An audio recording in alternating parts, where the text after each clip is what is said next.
For most people watching today's video, you have the opportunity to make today the day that you quit smoking weed. That's a decision, a choice that you can make right now. And then come tomorrow, come next week, come next month, this addiction could be a thing of the past for you. If you're new to the channel, my name's Dr. Frank. I'm the founder of AddictionMindset recovery coaching programs, where we focus on helping people quit nicotine, THC, energy drinks, and adult media content. If you're really struggling to quit smoking weed, as I did a few years back, there's a good chance that you're failing to realize there is no more benefit to you continuing to smoke weed. One of the things that makes it difficult for a person to quit an addiction is that they hold on to a past benefit that they experienced from the drug, or they still perceive there to be benefits to continued use of smoking weed or whatever it may be. In a scenario like this, it's really, really hard for the person to quit, because there's a good chance that they don't fully comprehend the potential benefits that they stand to gain back by quitting smoking weed. And my question to you becomes, what things in life are you putting on hold, or what things in life are you neglecting because of your relationship with THC? And if you're anything like me and you're struggling with THC addiction, let's be honest, you have a relationship with the plant. A large part of this plant identifies your identity. You're a person who smokes weed after work. You're a person who's fun, social, and smokes weed with their friends. You're known as the person who's more isolated, lays low, and smokes weed on the weekends and just watches TV, whatever it may be. It's part of our identity when we have an addiction. But the question becomes, what part of your identity or what aspects of your life have you put on hold? And maybe you don't know the answer to that question. Maybe it's hard to answer that question. One of the things that you could do when it comes to your quitting process is to start getting excited about answering that question. What part of you does the world need to learn more about?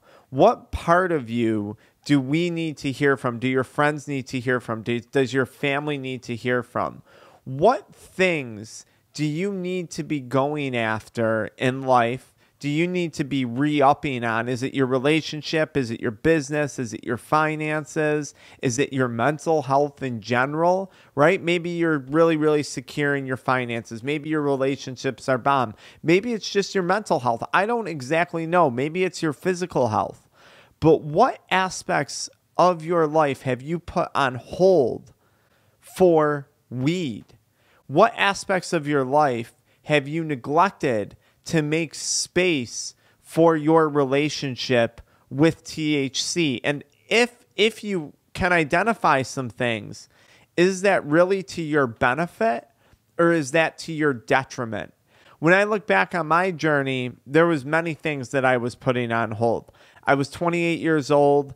Back living with family, which I'm so thankful that they allowed me to do that. But, I wanted to move on with an apartment, a house.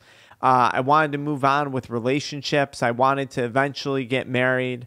I wanted to start a savings account. I wanted to do better than I was doing financially. And it wasn't that I wasn't making money. I just wasn't being smart with it.